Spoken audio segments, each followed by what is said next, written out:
So there won't be a mic in the room, and I'll use my professor voice to be able to talk to you. And it's funny, you never expect to have a flashback in Red Deer of something that happened in Russia, but with the sound of the dog trials behind, in Russia they have a beaver circus, and it sounds like that on the video. It's the most bizarre thing, and they have beavers that will jump things and do all sorts of performances, so I keep feeling like Russia is right behind me, so sorry about that. So Derek, I want to thank you for the invitation to speak here. We talked a bit about whether or not it would be suitable, and then we started working on titles, and the question was, can beavers and farmers coexist? And I thought some people might walk in here, say no, turn around and walk back out again, and then that would be my talk. So I appreciate you coming today, and I'm going to talk a little bit about the work that I've been doing on beaver ecology, but also then moving over to some of the conflict work, because I found that you can't do one without the other. So I'm going to take you on a little bit of a tour of some of the work that I've been doing within East Central Alberta mainly. So can beavers and farmers coexist? Well, we're going to find out. I think that they're pretty common though, because they both like composting, they both like maintaining crops, and they both like keeping water around, so there's a start anyway. But when I first started thinking about beavers and agriculture, it was actually in 2006. And I was in Bavaria at the time at a beaver conference, and yes, there are beaver conferences, and I always get laughed at, and I thought if I was studying bears, you'd think I was really cool. And then I say I go to beaver conferences, and I'm going to one in Denmark in September, and people just laugh at me, and I think, okay, well, at least it's humorous.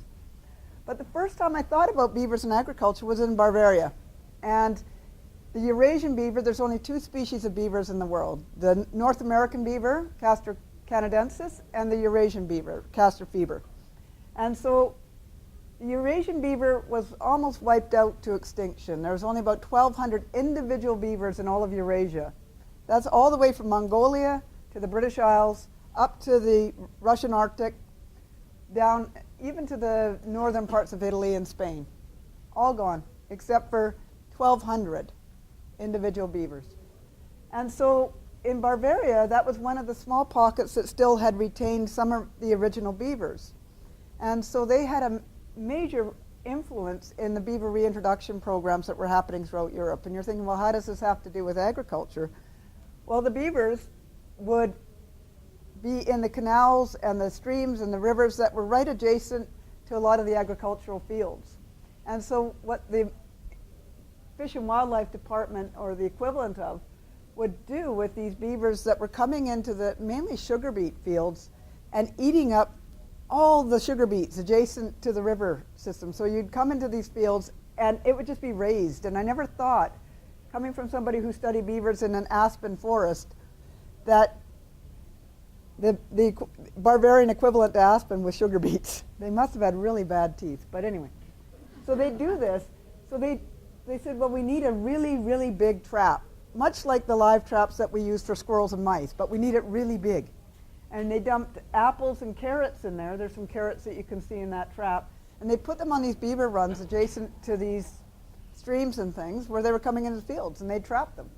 But they wouldn't kill trap them because beavers were a listed species by the European Union because they're still trying to make a comeback.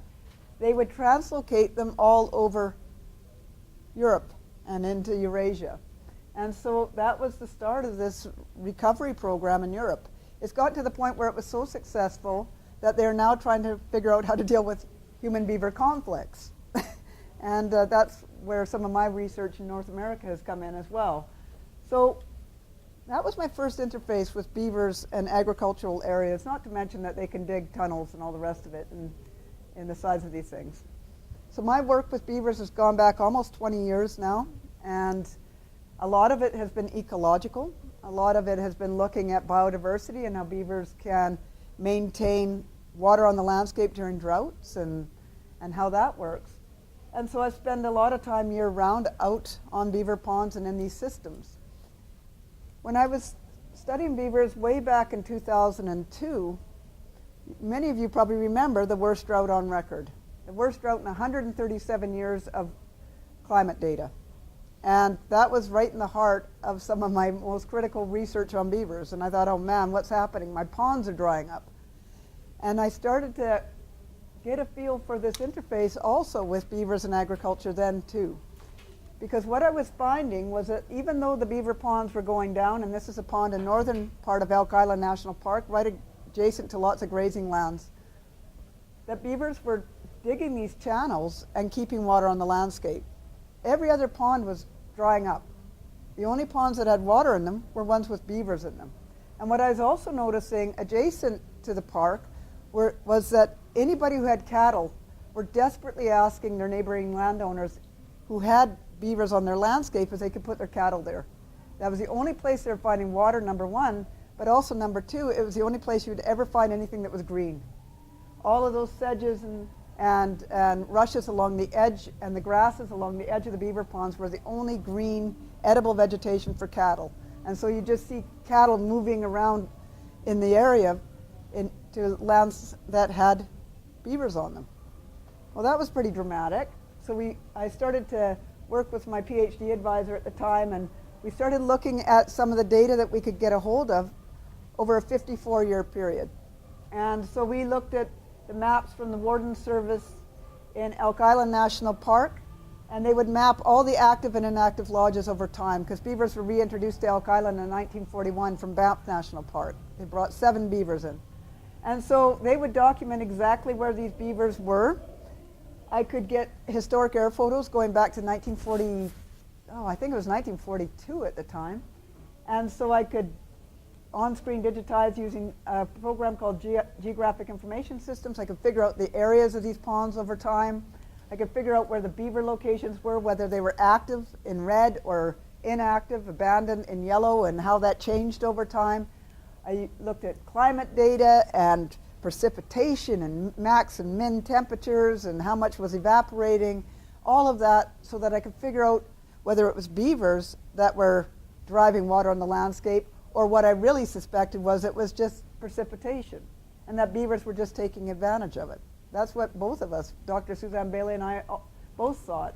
We're really fortunate to have 2 drought events during this time period as well. One in 1950 and one in 2002. The 2002 one being the absolute worst drought on record, 1950 being the 4th worst drought on record. We also had a time period before the beavers were reintroduced where there were absolutely no beavers in Elk Island National Park. So we had a kind of a control period where if there's no beavers there at all, what happens with this climate? And so we thought, okay, this is going to be an easy walk in the park. It was a whole lot of work. And I thought, well, yeah, beavers are going to benefit. What we found actually was just the opposite. Where there was beavers, there was water, and not just a little bit of water. In 1950, which was the 4th driest year on record, they had 47% more precipitation than 2002 drought. There were no beavers in this area that we were studying, and there was less open water. That's the yellow outline there. In 2002, the driest year on record, beavers are well established in the park by that point. The ponds that had beavers in them, there was 61% more open water on the landscape during the worst drought on record than when there were no beavers on the landscape and it was an easier going drought than we had. This is groundbreaking in some ways, and we just sat there and I reran the data analysis over and over again. I went back to the air photos and checked how I'd outlined those ponds and made sure that my areas were, and it just kept coming up over and over again. It got international attention. And it was one of these things that showed that beavers were actually farming water, if you don't mind the expression. Well, I've done lots of work with beavers since, and the question has always been, okay, so great, beavers are there, there's water, at least surface water, what's happening here? How are they doing it? And so I had lots of opportunities to look at what happens to actually an agricultural dugout when beavers were reintroduced to this agricultural dugout, not reintroduced, but put into an agricultural dugout down by Bowden. There were 3 beavers that were contaminated by bitumen up in Cold Lake, Primrose Lake area.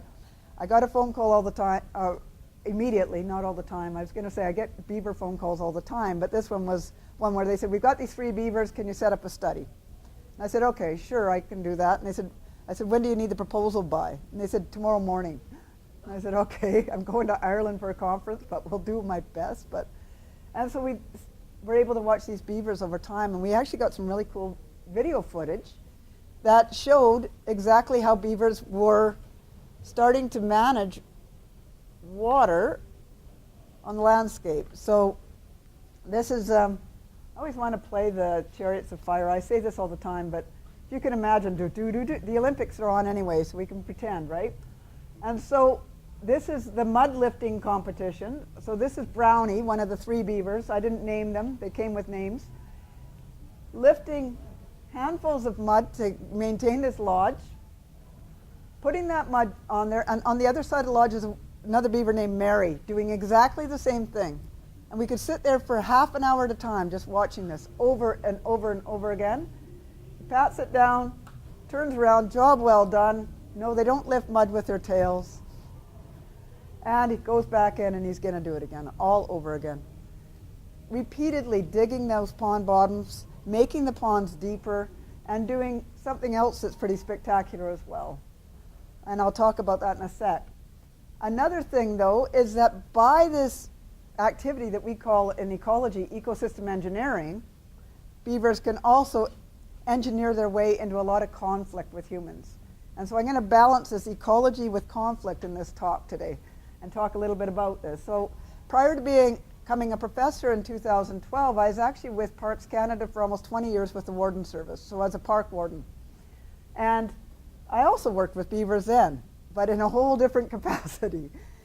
Here's one tiny little culvert, maybe about that big, in the middle of that beaver dam. This is a major fire access road along the east boundary of Elk Island National Park, agricultural land on the other side of it. And I talked to the general works people and I said, so can you estimate or give me a number value for how much it costs to fix this road anytime the beavers are damming it up like this? And they went back to their books, which probably didn't have a whole lot of data in them, but they went back and they said, it's got to be at least $100,000 over the past few years. It's a lot of money. We keep going back to this spot. And I thought, yep, there's conflict. So they've got ecological benefit, but we also have realities of having these ecosystem engineers on our properties. And so one of the ways to deal with beaver problems was to blow up the dam. To blow up the dam, sometimes remove the colony, use a backhoe. All of this is expensive. It's really hard to get your blasting certification, and to store explosives after 9/11 was really, really complicated because we used to do avalanche control in Jasper National Park, and all of a sudden everything changed with storing dynamite. With this, some of you who've heard me talk before already have seen this, but that's part, and way up there is part of the Beaver Dam. And I always tell people I was the only one wearing a hard hat that day. And I was the only one standing far enough back to see all this too. But guess what happens the next morning? Not only fixed, it's even better than before. That was a really expensive event. I bet you about 3 of the guys that were there were on overtime. I wasn't allowed to claim overtime as a warden. But came back the next morning and that thing's just as big and the flooding's right back again. So that's a traditional way of dealing with beaver management. Also with the new Alberta wetland policy, draining wetlands has a cost. Not necessarily to Parks Canada because it's happening within the park, but draining wetlands has a per hectare cost. And farmers have been dinged with it for draining wetlands on their property. I have friends that work in consulting that are always trying to help farmers figure out what to do with these wetlands. This is a 2.5 hectare wetland. Right before this photo was taken, not right before, but the day before this photo was taken, I was at the same pond. It had fresh amphibian eggs in there from frogs. There were baby beavers likely inside the lodge still that were getting ready to come out. The birds have laid their eggs. The ducks had laid their eggs in their nests. And then somebody wanted to practice how to use the dynamite so that they could fix beaver problems. They had a whole course, and they drained this entire pond. 2.5 hectares at the going rate is $45,000 compensation. Now that's a lot of money. And so we're not only draining ponds and there's a financial cost, but an ecological cost as well, because amphibians are struggling. We have bird populations, especially riparian songbird populations, that are declining. So I can study the ecology all I want. I could even study the after effects of this as an ecologist and just walk away. But I thought I'd better start putting my money where my mouth is and trying to figure out how to deal with this. Because these ponds are ecologically important in many, many areas. So I've had graduate students and undergraduate students working with me to look at the ecological benefits. And there are many. There are invertebrates that use these ponds more than they use unoccupied ponds or abandoned ponds. There's higher biodiversity in here. We have all sorts of things happening. When it comes to wood frogs, one of my former graduate students, Nils Anderson, and Dr. Cindy Piskowski and I were looking at wood frog dispersal. And those white lines that you see coming away from the beaver pond are actually channels that beavers like Brownie dug up and extended into the upland areas. They are tremendously important for water, focusing water, and for water storage. But they're also really important for dispersal of aquatic animals that spend some of their time in terrestrial habitats. How important? Well, wood frogs use them 9 times more often than just regular shoreline. That gives them a survival advantage that you wouldn't believe. They don't have to go through really sharp vegetation and get their sensitive skin cut. They don't get predated on quite as much. They've got security of water until they can get to those upland areas. So we're learning a lot about how beavers are helping ecologically. Another thing that I did was make a lot of bathymetric maps of these ponds. So looking at the depth and mapping the bottoms of these ponds. They're deeper, statistically deeper. They have more convoluted shorelines, which increases biodiversity because your habitat availability increases, because that interface between water and land is really, really rich in species and diversity. And it increases, it's hard to compete with these dogs, increases landscape connectivity as well. So critters can move across landscapes way more easily. In winter as well, when these are frozen, I'll just find moose tracks and everything walking up and down these channels. Why would I go through a pile of down trees and through the brush when I can just walk these channels that are frozen?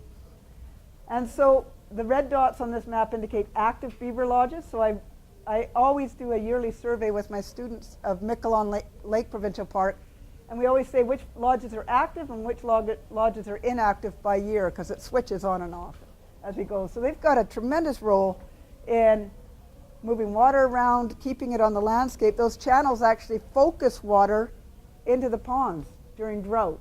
Remember that first one where I said they were spending so much time digging channels? It's just like farmers who want to drain their field in the spring. You dig a big channel down the center, water focuses in. Once it dries out, you fill it back in again. The only difference is beavers don't. These channels, I'm not that tall, but so I really can feel the depth of these channels. They're over 1 meter deep.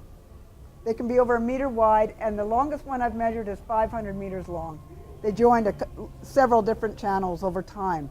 On average, they can be, up to 100 to 200 meters long in some areas.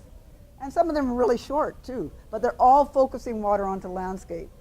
One of my friends in University of Saskatchewan, Dr. Sherry Westbrook, found that having a beaver pond that sort of stopped water, these impoundments, in an area can increase the groundwater recharge equivalent to a 1 in 500 year drought or flood.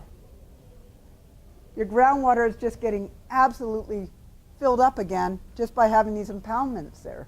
So beavers are great at keeping water on the landscape. And I said, 1 in 500, and she goes, that's as far back as our models could go. It was probably even longer than that. So they're doing a lot of work keeping water on. So when I started to calculate volumes, the average volume in these beaver ponds when they were occupied by beavers was 25% higher than ponds that were abandoned by beavers in the same year with the same weather conditions. So they're really good at farming water. But they're really good at making us pull our hair out too. I have lost a lot of sleep over beaver-human conflict. My phone rings off the hook all the time. And so this is a trail. It's actually a trail in the southern part of the Cooking Lake Blackfoot Provincial Recreation Area. Actually right across from where they were blasting beaver dams in Elk Island National Park, right across the fence. This trail had been closed on and off for over 10 years. It's a very popular equestrian trail. And there are some very, very wealthy equestrians in the area who were very upset about the lack of access to trails, as were the runners and skiers and everybody else. And it's a nightmare for a park. There's also a culvert somewhere in there as well. And so I thought, well, put my money where my mouth is. I better start looking at how to solve some of these human-beaver conflicts. If I'm going to rave about the ecological benefits, I can't disregard that they cause millions of dollars of damage across Alberta and beyond. So I thought about it, and I worked on it quite hard, looked at what kind of things I could do, and I was able to change a trail that looked like this into one like that, exactly the same spot. I started this study looking at how do I put in flow devices to stop the flooding. The beavers can stay on the landscape, the water stays on the landscape, the facilities stay on the landscape. Very little maintenance. It's been dry now for almost 10 years. A little bit of tweaking here and there on the leveling device, but more or less, people don't even remember that it used to be chronically flooded and closed. So how did we do this? Well, I set up this study, as I said, so I wanted to see how well these pond levelers worked, so how effective are they, and also work with an economist and figure out how cost effective are they too, and how long do they last, and how long can we project those costs into the future. So this is what we call the red suit. Everybody wants to get into the red suit because we used to swim in our clothes, and I've wrecked so many of my favorite clothes swimming in beaver ponds. So it was really nice. We got a grant, and I could buy actually a dry suit, and started installing pond levelers in various areas. We started in the Cooking Lake Blackfoot Provincial Recreation Area and moved into Beaver County. They wanted me to do some work, and even in the city of Camrose. So I've done about 30 of these installs. I call myself a wetland plumber now. So much for ecology, all that work. But I'll talk about a little bit more about how we build these. But just to give you an idea, they work much like a siphon. We put the pipe through the dam at the location that we want the pond to stay at. Okay, so if we want the water level to be at this level, that's where we put the pipe through the dam. So we break the dam open to that level. Then we put the pipe in, we sink this cage with that end. It has a floor on it so beavers can't dig up and get to that pipe. They can't go on the top. I actually jump on the top after the install to get water to start to pump through that pipe. And it even after Christmas dinners and not a lot of exercise, I still don't break through. And so that's how the idea of this pond leveler. So anytime the water comes above that level in the dam, it starts drawing water. And I've even seen it in really warm winters. I'll go out and check these things, and you can hear water flowing through those. Pretty cool. With that PVC pipe, is that The PVC pipe? Yeah, the white. No, those are my floats. I tried logs for a while there. And then I finally just got these wonderful PVC floats, and that saved a lot of hassle as well, because sometimes logs sink or they're not big enough, and I could handle these a lot better. So they go out, and I take them home with me. What do you use for the floor?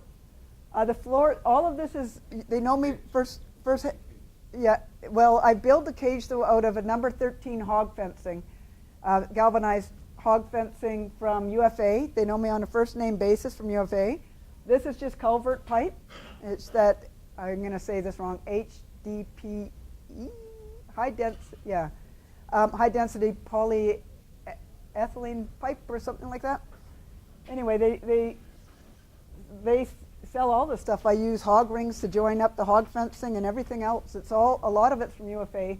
The piping I had to get from a plumbing store, and that cost a window and a car, but they replaced it, so that's all right. I mean, this has just been a fun adventure. So we built the cage out of the hog fencing. We attached that pipe to the cage, and you'll see that it was undercut so that it doesn't, it draws that water into the cage really well. So we join the first length of pipe that's attached to the cage is a double-walled pipe. It's about a $300 pipe. But we attach that to the cage, and then we have a single-wall pipe that can actually go through the dam quite nicely because it bends. And so in total we have about 40 feet of pipe. and 40 feet of pipe. The cage is way at the end there. We drop it. The person's standing on the cage now. The rest goes through the dam, and then we protect that end. And I've had some, like I said, that have lasted now since 2011. And they're still working. Some of them have had no maintenance at all. Some have had required some maintenance. So it's not all 100% success. But it's a high success rate, really high. And the maintenance is what? The maintenance usually is me going out, or me or some of my summer field assistants going out and checking them. They might pull a couple of sticks out of the protector on that end. That's mainly the maintenance if they plug the downstream end. But beavers really focus on the dam because that single wall pipe, when the water runs through it, they can hear it. They can't hear it through the double wall pipe because it runs along a smooth surface, but they can really hear it on that corrugated single wall pipe. They go crazy. But we act like beavers after we put it into the dam. We pile stuff on top, and the beavers think, it's leaking right there, and they just kind of help us out. So by the time we come in the next morning, it's even better. They've buried that pipe even better than we did. And so that's where they focus their attention, is on the dam. So site mapping is really important. This is in the Cooking Lake Blackfoot, so we use the color coding again where red needed an immediate action taken on it. Yellow, we were watching it. Green, we'd already put in pond leveling devices. Blue was, there's an ATCO pipeline right underneath where we wanted to dig, and we're not touching it. Thank you very much, but I'm not going to die for my research passion. I'm just not. So that was in the Cooking Lake Blackfoot. Did the same thing in Beaver County, and we focused mainly on the northeast part of the county, but went down as far as Holden to install some of these, and did the same thing, walked the stream drainages and all the rest of it. Yeah? With those cages, does the ice, what's going on, does it ever move them? No, I haven't had much ice movement, which sometimes the top of the cage won't be completely underwater depending on how low you want the pond to be. And so if they want it really low, that cage, it's really hard to make a very short cage without beavers just completely piling on top of it. So some of it's just locked in by the ice itself. But I haven't, those pipes are so heavy once they fill with water that you don't get a lot of movement of that cage at all. The cage is sort of anchored into the mud when you dump them. Yeah, well, it is. If it's a muddy bottom, that cage can anchor in, but really it's the weight of those pipes and the water weight itself. We once placed one in the wrong spot, and I had Duncan Abercrombie working with me, and he is the most wonderful guy and built like a football player. And he went under the water, and I thought, oh, what's going on? He came up like Hercules with the piping and the cage, and I don't know how he lifted it. It was just like this thing coming out of the water like a god. And he just said, where do you want it? And we put it somewhere else. But it was impossible to move otherwise. Duncan's the only one on the whole planet who could do that, and he only did it once. I'm sure he hurt his back doing it. So we did the same sort of mapping in Beaver County. So knowing what's happening upstream and downstream is critical, because you don't want to put one of these in and then start flooding your neighbor's land, especially in the initial release of water to get the pond leveler in.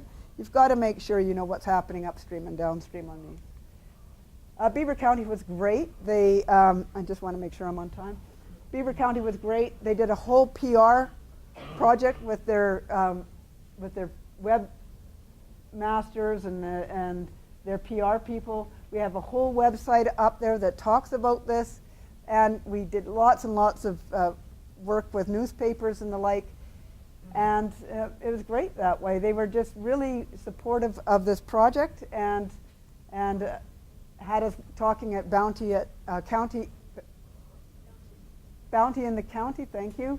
My students and I would present at the Camrose Green Space Initiative.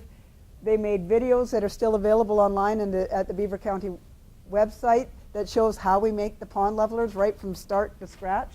And so talking to the public is also really, really critical. This is new stuff, and it's still recent research that people are still getting used to. When we did the cost-benefit analysis, we did 3 major measures. One was management costs. With the Cooking Lake Blackfoot Provincial Recreation Area, they gave us all the costs that they had spent on each of the sites that we were putting in pond levelers, up until the time that we installed the pond leveler. And that was a little bit difficult to follow the trail, but they were pretty good about being able to keep track of their costs. In the county, it was a little bit harder because they were just responding to emergency calls all the time, and so documenting it wasn't as tight as it was with Alberta Parks, but we keep track of the management costs for traditional approaches, backhoes, explosives and the like.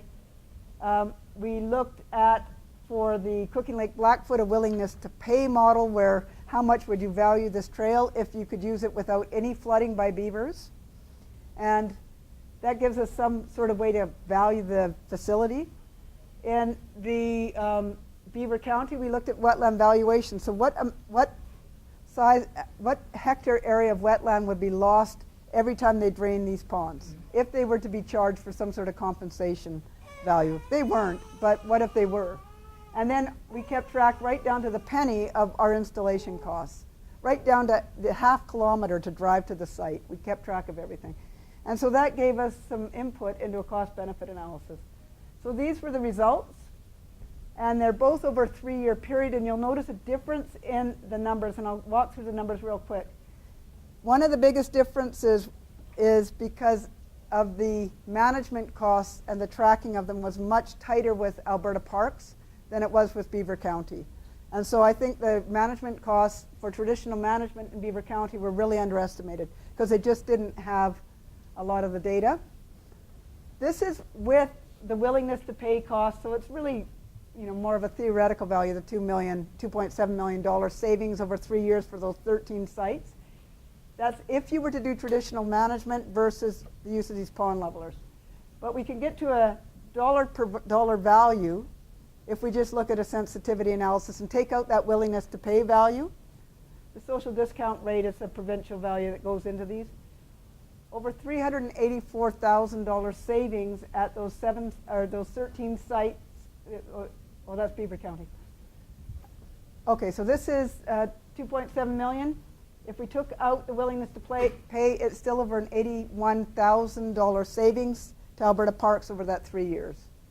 I know, having worked for Parks, how much they get cut all the time in budget cuts, so that's a big savings. In Beaver County, if we put in the wetland valuation, it was over $384,000 that they would have saved at those sites. Okay, let's take out that wetland valuation. There's still over a $64,000 savings just by having those pond levelers in without having to go back repeatedly to maintain those problem sites. And they gave us the worst of the worst sites. Because we would say to them, which sites do you want us to deal with first? And they knew which sites they wanted dealt with because they were the ones they were going back sometimes daily to deal with.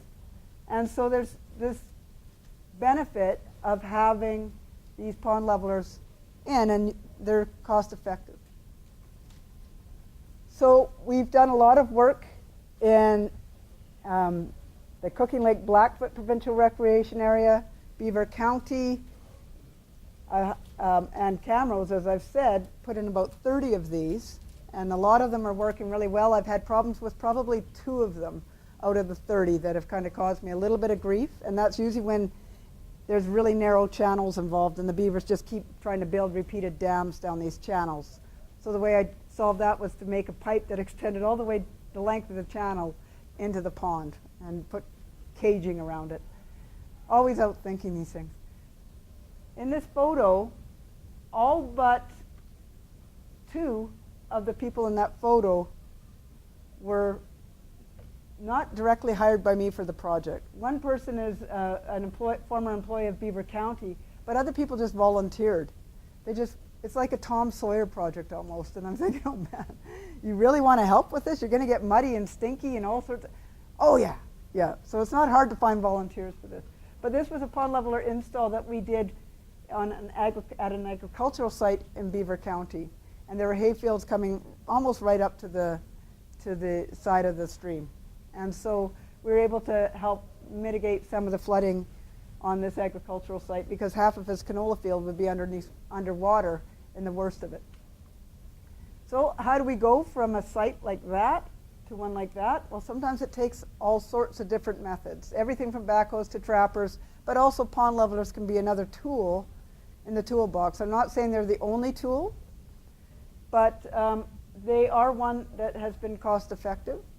And they're one that has gotten a lot of attention and is being used more and more. They're They're being used all the way from the United States over to Poland and now in east central Alberta quite extensively. So with that said, there are lots of funding agencies and lots of volunteers and people that supported this along the way. So I want to thank them, and I want to thank you for your attention. And I thought what would be good is beavers always have lots of questions attached to them. And I know that I've talked about the flooding issue here, but I know that there's lots of other things that they do too relative to cutting down trees and the like. So with that, I'll thank you for your attention and ask if there's any questions. Yeah, Dawn. We've got an 11-acre wetland. Yep. And the beavers seem to be increasing. Yeah. And we know a few farmers who are saying they must have heard your talk because they want to get beavers. Is it legal to live trap and move them? Boy, that's complicated. Is it legal to live trap and move beavers? Okay, we'll do it at midnight. No. Those Bowden beavers came from Cold Lake, and that was through a wildlife agency, and they do move beavers around. I always get calls, okay, we've got beavers, do you know a wetland or somebody who wants them? So I feel like a beaver broker a little bit. Or it's close to Valentine's Day, I feel like a beaver matchmaker, right? So the National Geographic called me the other day and they wanted to talk about beavers and Valentine's Day, and I thought, how do they make these linkages? And it's because they're monogamous, right? So they wanted me to talk about how romantic they are, and I said, well, it's January, February right now. They're mating in the lodge as we speak. So there's Valentine's Day. So this matchmaking thing, it's complicated. From private land to private land has seemed to be easier. And Bill Abercrombie, who's with the Alberta Trappers Association, has done that. But the province is starting to try to get a handle on this because they know that there's beavers getting moved around. But their legislation at times is even contradictory on this. And I had a student, Aaron Speck, who did a whole study on this, and the paper's available online on a journal called Metamorphosis, and it talks about the legislative framework of moving beavers around, installing pond levelers, and there's a lot of areas that are unclear. So right now the province is saying no moving beavers around, but I do know beavers are getting moved around, either through wildlife rehab organizations that have to put beavers back into the environment. They're legally required to.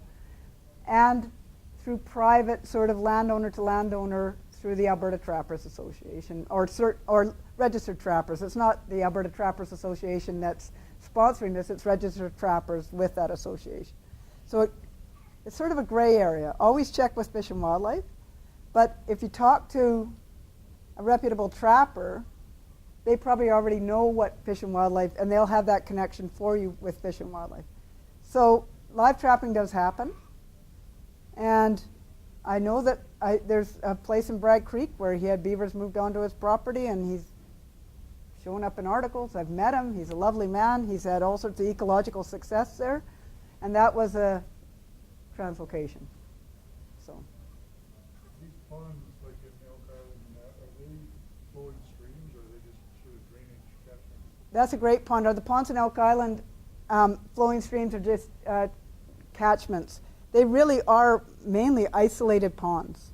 And so when beavers are digging these channels, they're actually increasing connectivity amongst normally isolated ponds, and we call them kettle ponds. And so what happened in Elk Island, it's a glacial moraine. So the glaciers came and they dumped all this gravel, and you've got these high areas. So the Buffalo Lake moraine, the Cooking Lake moraine, all this glacial material has been left behind, and big ice blocks would sit there and kind of wear down into the ground and create these nice little kettle ponds. So a lot of the ones in Elk Island are isolated, Miquelon as well. But once I get out into Beaver County, there are a lot of streams that are flowing off of that moraine into Beaver Hill Lake and the like. So I've worked on both. Ones that are just relatively isolated, there might be a small creek that comes through, but the beavers are mainly damming culverts, to ones where they've got fairly large dams on streams that would otherwise flow down towards Beaver Hill Lake. So I guess my question is, on the flowing stream situation, do these pond levelers take the flood water? On the flowing stream situations, do the pond levelers take the flood water?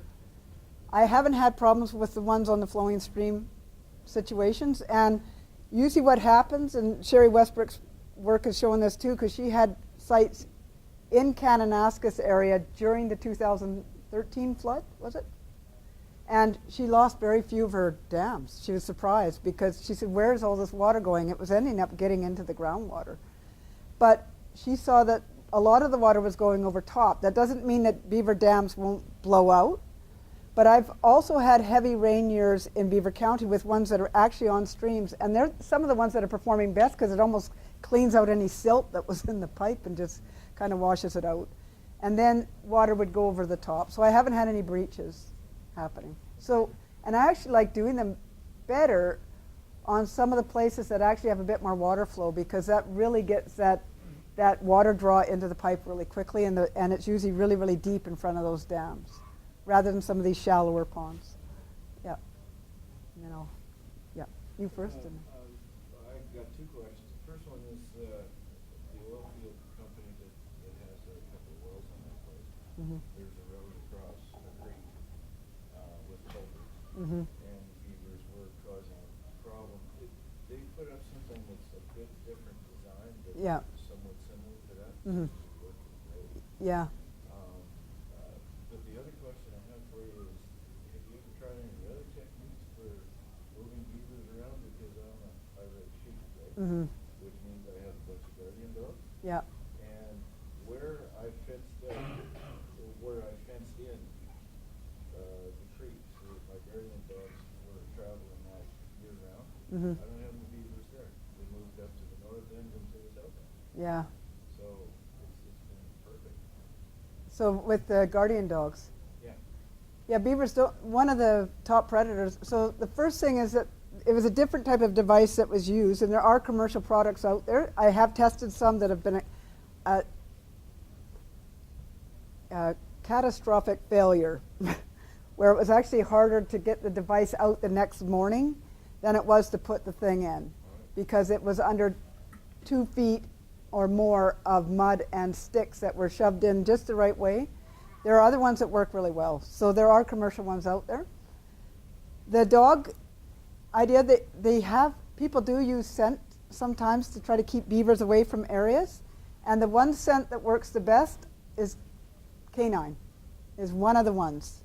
Usually wolf, but guardian dogs probably work. Beavers are very, very attuned to smell. Also, the main predators for beavers around here would be coyotes, wolves, maybe cougars. In the mountain areas, you might occasionally get wolverines and the like. River otters, of course, but that's a whole different thing.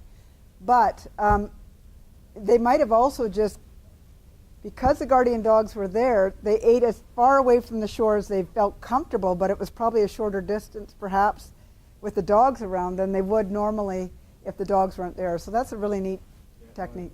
I think I really like our beavers, and we have a lot of fun with them. Yeah. But they have a relationship with their dogs. Oh, I'm sure they do. They will come and talk. Yeah, they are very territorial. Yeah. Yes. Have you done any work on influencing beavers on where to build a dam? I've In our tried. farm, we've got about a 2.5-mile creek that flows through. Mm-hmm. And there's a few places that the beavers would build right here. It would really be beneficial. Yeah. But they never do. I have some ideas. Okay. One that wasn't a tremendous failure on my part, but we had students, I had some students last year. It was a fun little thing, just an aside. And we built what they actually have a name for it. They call Beaver Dam Analogues. So there's actually a technical term. What you're doing is you're trying to make a beaver dam. But we have to, as scientists, have a really fancy name, so they call them Beaver Dam Analogues, right? So we put these posts in and then wove willows through, much like a beaver dam. And then my next step was to put a speaker that I was willing to sacrifice if necessary onto the fake dam. And then I sat there at night and I was playing water sounds that were running through. And I sat pretty close by and I could hear the beavers starting to approach it, and they were starting to muck around with it. But then I was running off my cell phone, and then somebody kept texting me to see if I was okay. And they kept texting, and then it interfered with the Wi-Fi speaker that was on the dam that I'd bought for like $20 or something. And then it was like, "Beep!" And then the beavers were like, what was going on? And so they abandoned it completely, and it freaked them out. I am totally convinced that if I hadn't received some texts, and that if my phone had been maybe just an iPod instead, that I could have kept that sound going, and by morning they would have done a lot of work on that. So that's the main way that they try to do that, is try to find a spot that's fairly narrow in the stream, but you can put those stakes in, weave some stuff through there, and if I have a old tape recorder that, what I say to my students, an old-timey tape recorder that I bought from a church sale or something that when I was visiting Mom back in Creston, and I put it in a Ziploc bag, and I recorded beaver sounds on an old cassette tape because I didn't care if I lost this thing or not, and played that, and beavers tend to respond to that too. So there's ways that you can do it, but that sound of running water really draws them in. And you can even have the pipe go through before you even have the beavers drawn to it, and they'll build all around and build that pipe right in there. So, yeah. A limiting factor to that idea would be material, wood. Yeah. Mud they'll find. But if there's no particularly no willows around from the start to the stop of their dam, Yeah. there's a bridge, they're not going to do it. No, absolutely. Well, the building materials have to be there. What we did was we piled a whole bunch of tempting morsels for them to use. But up in the high Arctic, they actually will build with rocks. I've seen beaver dams that are just mud and rocks. I've even seen ones with PVC pipes and beaver skulls in them. So a little morbid. But they are industrious, but if you can help them along by having, hey, look, somebody just left this piece of wood here, let's use it, then that'll help quite a bit. So when I've had to rip apart some beaver dams, They're fun, aren't they? and we put a pile of the wood we've taken out of the dam, the beavers will not touch that pile to get the wood. No? Yeah, are they, like, do they think it's cursed, or? I don't know. I've ripped apart a lot of beaver dams as well, and I have seen them use some of that wood. Some of that wood is rotten, though. If it sits in that dam, if it's a really old dam, wood will biodegrade just like anything else. So it doesn't have the structural integrity that they might be wanting. And so they might just not like it because it's not sort of typical of what they'd use. But I have seen them, I've especially seen people clean out a culvert, put the material right beside the culvert on either side, go away for the day, and the beavers go, where am I going to find some stuff to clean out the oh, look, it's right beside the culvert. So I advise people that are doing culvert work, get that stuff far away from the culvert because they will just start grabbing at it. Or else they'll use that to enforce an even larger dam because they'll just build a dam and join onto the stuff that's beside it. So they may just find that that wood is too rotten by that point and it's not strong enough. If you just threw rocks in and started a bit of a dam and created a tiny little ripple or a waterfall, That might work. would they only put a little bit until it stopped running and then leave it? The question is if you had rocks in and you're creating a ripple, it depends on, they may not build there at all. It's not going to be 100% that they're going to hear that and do it if it's not disturbing everything else. But would just having rocks in a riffle be enough to get them going? I don't know. I think maybe I should set up a study and we could do a whole bunch of different experiments on where beavers are building their dams and if we can entice them, and we'd do that. But it depends on whether or not it's enough of a trigger for them to really want to do it. Usually, when they do this, they usually start building a fairly solid structure that's almost dam-like. And because they don't start a dam with rocks, often they'll use sticks and they'll direct them in a certain direction on the stream current and build from the sides or from the center and start weaving things through. So the rocks might not be the main trigger, but it's worth a try. And it may not work, but it depends on the size of the rock and the flow of the dam and how wide it is and what the territoriality of that beaver colony is too, if it's within their territory. Yeah, and then we'll go here and then there. I'm going to go a little bit opposite to the room. I'm going to ask, aside from the ecological benefits, when you are being punished by the government for draining a wetland, incurring financial losses Yeah. cetera. Why wouldn't there be a compensation towards the landowner should they hope to retain beaver or retain Yeah. the water level, instead of being punished for trying to make that living, trying to make farmland accessible? Yeah, I agree. The comment, and I hope I get this right, is why do farmers seem to get punished by draining wetlands, but not getting compensated for keeping wetlands on the landscape? I think that is something that I know some people like Dr. Peter Vauxhall out of University of Alberta Renewable Resources have been looking at that, on how do we find some way to provide financial benefit for keeping wetlands on farmland instead of constantly punishing for drainage. Because if you look at why wetland drainage is just such a habit, it's not a habit. People were punished for not draining wetlands and making a certain percentage of their agricultural land arable in the early land tenure systems in Western Canada. We have the Northwest Irrigation Act. We have all sorts of, you could lose your property if you didn't expand your agricultural use of that land by a certain percentage every year. So draining wetlands was what you would do. You would cut down forests, you'd do all that, or else you would be punished by not doing that and possibly have your land given to somebody else in historic context of developing Canada's agricultural west, let's say. So there are moves afoot to try to find a compensation program that would actually pay farmers and agriculturalists to keep wetlands on their property. The legislation itself, though, is also contradictory, because you can't drain a wetland under the Water Act. Beavers are wildlife under the Wildlife Act. They're pests under the Agriculture. And if you allow your property to flood another person's property, then you have to drain that wetland, and then you don't get charged for draining beaver ponds, but you get charged for draining other wetlands. But you see how the legislation itself is problematic.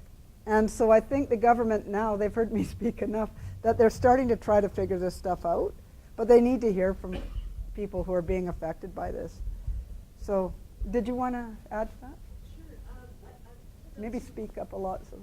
I have a soft voice, so he's coaching me from the side.